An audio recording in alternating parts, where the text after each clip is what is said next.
All right, 2011 Jeep Grand Cherokee 3.6,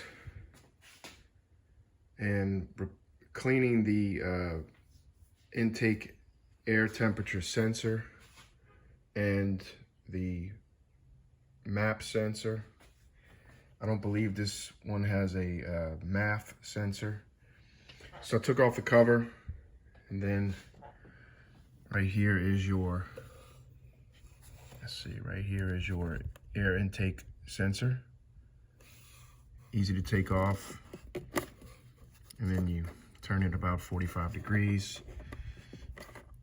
And it comes out.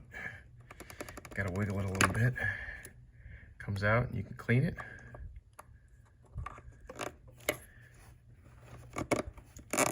And then you put it back.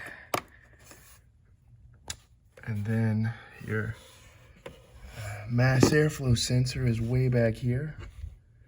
You can see the connector. I'd already taken it off and cleaned it. Here it is.